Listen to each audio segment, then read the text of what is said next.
I love thunderstorms. I'm a creature of the summer, and the thunderstorm to me is just a big, important part of what makes summer so wonderful. I love warm breezes and frankly, falling, driving heavy rain and the clap and roll of thunder. I love thunderstorms, I really do. But I mostly love the smell of a thunderstorm, that earthy smell that happens when that first rain of the season hits the hot earth. I've wondered for a while if I could make a cocktail that captures the essence of a thunderstorm. And so that's what I want to do today, is make a thunderstorm cocktail. Now, if you had to distill a thunderstorm down to its essential elements, in terms of aroma, in terms of flavor, and flavor is a mixture of taste and aroma. Aroma is an olfactory response that happens mostly up here in your nose, which is a big, powerful chemical detector that's right on your face, and taste, which happens in your mouth. That's the taste buds on your tongue. And it's basically like chords that are produced by playing one note on your tongue and one note in your nose, or combinations of notes in your nose. That's how you get the flavor, right? By combining aroma and taste. So to make a drink that tastes like a thunderstorm, we have to think about what is the aroma of a thunderstorm. And to me, the aroma of a thunderstorm is petrichor. Petrichor is the name of the smell that happens when rain touches the earth in the summer and you get that earthy smell coming up into the air. Some people think that that's ozone, which is not what that is. I don't think most thunderstorms produce enough ozone for you to actually smell it. Ozone happens when, I think this is what happens, lightning splits O2, which is your normal oxygen that you breathe, into O1 atoms. That's ozone. And that's the smell of like electricity, which I get it. It does smell, I can see why people would think that. They're, I guess, sort of in the same wheelhouse, but it's not the same smell and has a different origin. Petrichor comes from, if I'm not mistaken, mostly little cyanobacteria and actually funguses that are in the earth, and they release their spores when they get a little wet, just a little wet, under the right temperature, under the right conditions. They're everywhere. But petrichor is not the name of the chemical that produces that smell. The name of the chemical is Geosmin. And once you know that, you can buy Geosmin. I was disheartened though, because Geosmin in its pure form is very expensive. It was gonna cost $80 or $100 just to get 4 milliliters of this stuff, which is like minuscule. 4 milliliters is not drops, but it's small. It's not a lot for me to experiment with. But the thing about Geosmin is that your olfactory system is really super good at detecting it. You can detect Geosmin down to parts per trillion, 5 or 10 parts per trillion in the atmosphere you can smell. And so I realized I don't need pure Geosmin. That would be overkill. I wouldn't even be able to work with that. I can get 1% Geosmin. So this is 1% Geosmin in TEC. TEC is triethylene citrate, I believe, which is a safe to use solvent. Ethanol is a solvent, alcohol is a solvent, water is a solvent. So in this case, it's TEC. And why do they use it? Well, because you need a carrier liquid basically for anything that's 1%, it has to be 99% something else. And ethanol would have been an option maybe. I don't know what the solubility, it's possible that for storage purposes, TAC was just the stuff to use, or maybe it was economical purposes, whatever. 1% Geosmin is 10,000 parts per million. And if I open this bottle right now, I will probably go nose blind on the spot. It will overpower my olfactory system and I probably won't be able to taste anything else. So I'm not gonna do that. I'm going to explain that you can't work with that. And if you do buy this, you need to be very careful. Do not spill it. Do not get it on your clothing. Wear gloves when you work with it. Do all of those things. I wouldn't want to chance it, let's put it that way. It might be like the bog of eternal stench or something from the labyrinth. I guess it's volatile, so maybe it would come out pretty easy, but I wouldn't want to chance it. It was a migraine trigger for my wife. She didn't want to be anywhere near it. It's just very powerful like this. I described it as super powerful electric dirt. So you can't work with it like that. You have to dilute it, and you can do that. You get pipette and some things for measuring, and you can take 99 milliliters of ethanol or even distilled water, which I use in this episode coming up, and then 1 milliliter of this, and now you have another 1% dilution of that. That's 0.1%, which I'm not mistaken. I forget, I did all this math before. We'll put them up on screen. Whatever, I took it down by steps to get to 10 parts per billion. So this is 10 parts per billion Geosmin, which is my preferred level of concentration for working with this. I know that that's really high because we're talking about being able to detect it at 5 or 10 parts per trillion in the atmosphere. Well, that's what the science says. All I know is that from experimenting with this drink, this dilution, 10 parts per billion, worked the best.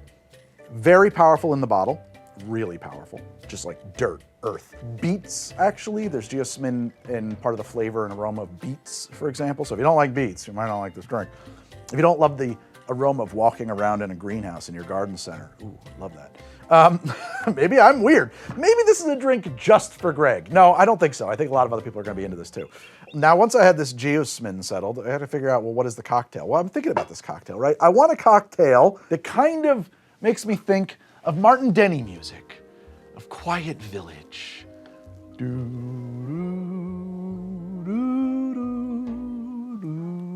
know, like Exotica, tiki bar. I do think a Thunderstorm cocktail wants to be a tiki cocktail. And so that's what I wanted this to feel like. I want there to be some tropical elements in it, like a rainforest, like soft rain coming down on broad-leafed tropical plants while thunder rumbles in the distance. Okay? I started thinking about other things that would be in this drink, and Jasmine came to mind. Now, why? I think about, you know, quiet, humid nights. I think about night jasmine. I love the aroma of jasmine. I don't want it to overpower the drink, for sure, but I would like there to be some jasmine in it. And I think that those two things, jasmine and Geosmin, Jasmine, whatever, are gonna be the backbone of this drink. And so I had to figure out, how do I get the jasmine into the drink? Well, a couple ways to go. One, I could order jasmine essential oils and prepare some kind of an essence to make into a syrup or whatever. And I did, except that we're in the middle of a blizzard, and also it takes a long time to get that stuff in the mail anyway, and I got tired of waiting. I remember I used to get jasmine green tea pearls that really had a huge amount of jasmine aroma in it. And so I ran to my grocery store. They don't sell the same thing anymore, but now they sell it like this. And I gotta tell you what, this stuff is lousy with jasmine scent, and it looks just like that, these little pearls of wrapped up tight little leaves of green tea. And so I made an extract of this. An extract of green tea sounds like a pot of tea, but I tried to make something a little bit more concentrated. What I did was I took these and I mixed them with an equal amount of alcohol, of Everclear at 95%, put them into an icy whipper, shook them up, charged it with nitrous, shook it, waited 10 minutes, discharged it, charged it, did that. I wasn't thrilled with what I was thinking was going on in there because I could hear that the little pearls weren't really opening up. So instead I took that and I put it into my vacuum filter. I ran that, and then I doubled the volume of the whole thing with hot water. Actually, I think I used maybe even distilled water just because that's what was around, but any, you know, spring water. So my water is pretty chlorinated and it will come through in flavors, so I didn't want to use that, my tap water, without really heavily filtering it. Heated that up, not to quite boiling, but whatever, and I ran that through it again, and then I ran it a couple more times, and what I got was this. This is what I hope is a very concentrated extract from that tea, and at the very least, it works. So I took that and I added 30 mils of this to 450 mils of simple syrup, made 3-2, 3 parts sugar to 2 parts water. And this produces, when added to club soda or, you know, carbonated water, whatever you want to call it, a lovely jasmine green tea soda. I'm obsessed with it. But that also means it's really good for cocktails. This is my jasmine syrup, and I feel like green tea and jasmine go so well in a tiki-centered cocktail. So now I've got my two kind of signature ingredients here, Geosmin and jasmine, and the question is, how do you make the drink? But first, this message from our sponsor. I love coffee, and like most people, I think, I drink it every single day. And if you love coffee, you know that really great coffee is a moving target. Even if you get your beans from the same place every single time, there's gonna be subtle variations in their roast, and in the growing conditions, and in the atmospheric conditions that those beans were exposed to in between the harvest, transport, and roasting, and etc.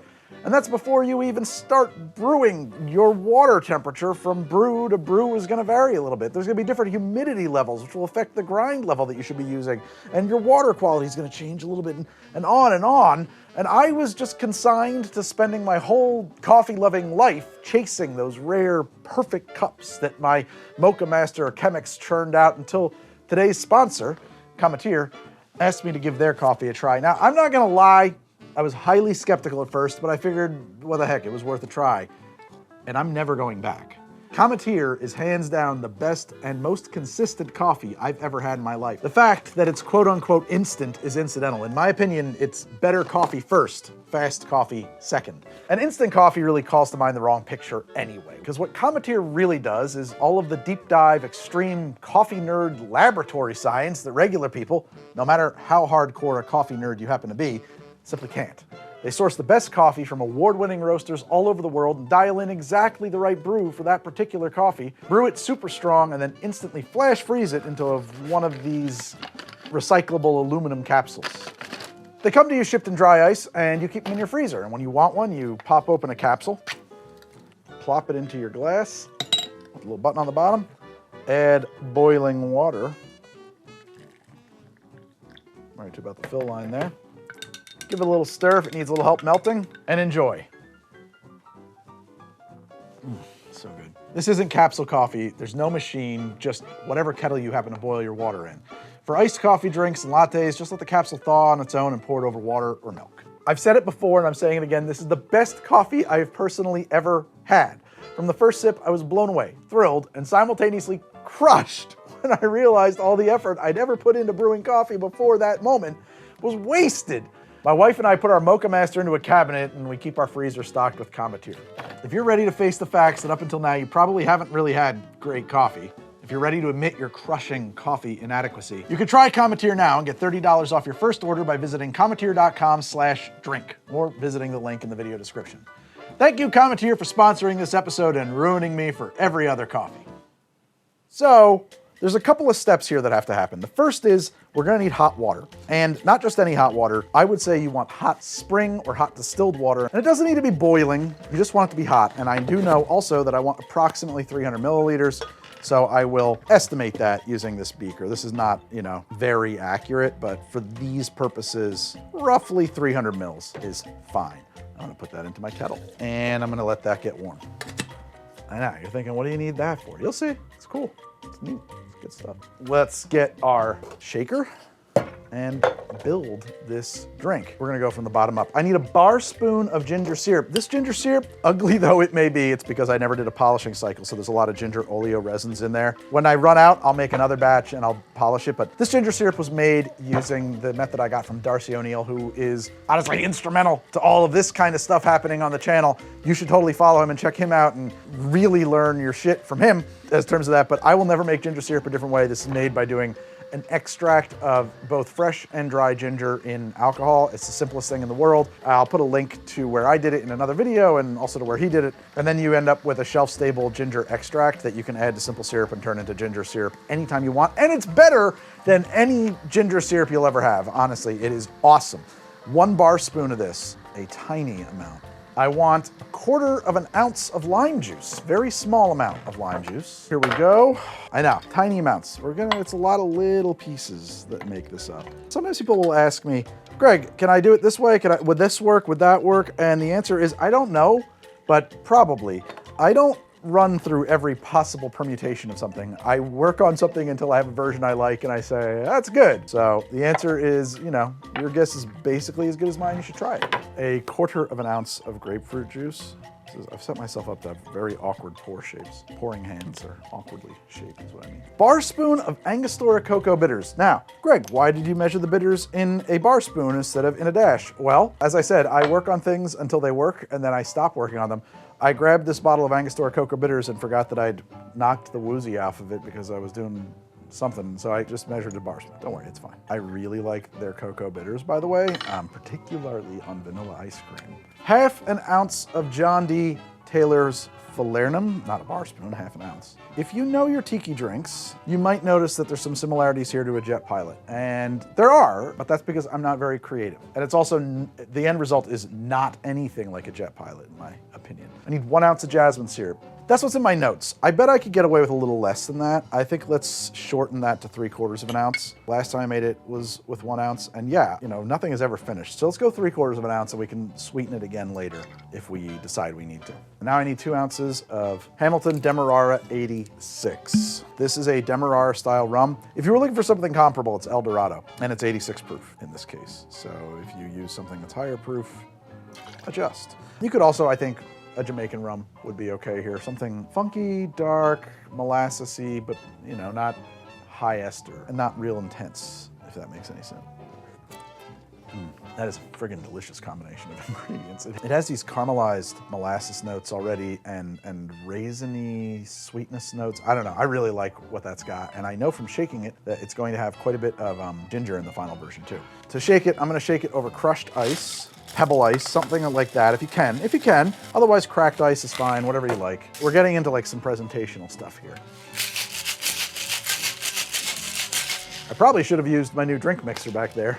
That was a gift, actually, from a member of my Patreon. I had to restore that. Patreon makes the show possible, guys. And if you want more behind-the-scenes content, like when I'm working on this drink in the middle of the night and sharing little videos in our Discord, take a look. Maybe there's something over there that you would appreciate, and I will see you in our Discord if you do. Now we must pause before proceeding. We're gonna let that sit for a second, okay? Because there's a next step now. You may have noticed that there's no Geosmin in the cocktail, and I thought about how to put the Geosmin into the cocktail. There's two ways you can go. This right here is another dilution I made of Geosmin down to 160 parts per trillion. So it is very, very sparse.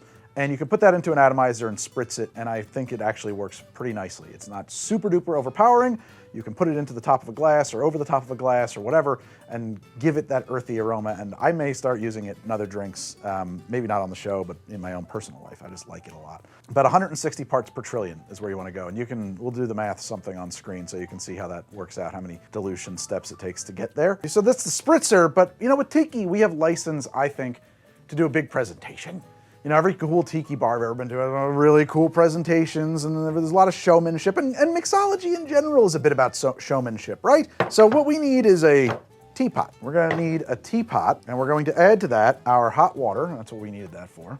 And this is where you're gonna need that 10 part per billion stuff. I like 10 parts per billion here because you can dose it more or less to taste. I find 1.5 mils of that works in our 300 mils of hot water, or thereabouts. And just put that right in there. If you're so inclined, give it a little stir. It should disperse almost immediately into that hot water. And then grab your cryogenic gloves and your flexible cooler full of dry ice and a good chunk of the stuff. Toss that. Oh, geez. Don't worry, that's actually incredibly safe. Put that in there, and now the house is full of Geosmin smells. Put that on top. That might have been a very large block of dry ice, but that's okay. Take your cocktail that is now waiting to be poured, get a glass, and I think the glass for this particular drink is a snifter, you're gonna see in a while. Just pour that straight on in there. There you are. Grab a little drink umbrella, because it's raining. Put that over the top of your drink, and just let it fill with Geosmin clouds, like that. Cheers.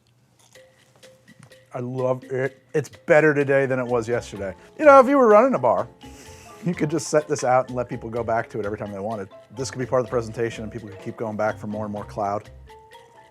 I really love this drink. It is not just show, it is so enjoyable. The earthy flavor of the Geosmin immediately conjures Thunderstorm for me. The drink itself has some funky, earthy, humid feeling kind of flavors in there. The ginger just crackles, just a little bit like lightning. The jasmine does come through and bring warm night breezes and stuff. This drink, I love this drink. It tastes kinda hot and humid despite being a cold beverage. It looks cool as hell. You could go crazy with the garnish if you want, but I think just an umbrella is cool because the umbrella, if you wanted to carry it around like that, you could trap your fog, right? Like if you wanted to with the umbrella, you could just trap your fog in there and, you know, move around with it without it all kind of leaking out. You want a lot of freeboard on the wash line there so that you have a place to trap your fog. A couple of safety notes and a couple of science notes. One, don't put dry ice into a drink. You really shouldn't do that. There's the place at Disney, the Oga's Cantina at Disney, they actually use special glassware for that has like a chamber underneath that the dry ice is sealed in. Some of you are gonna roll your eyes and say, I've put dry ice in lots of drinks, it's fun. Yeah, it's mostly fine, but if you accidentally swallow a piece of dry ice, it will hurt you very badly. There are stories of people having to have parts of or entire stomachs removed as a result, or dying.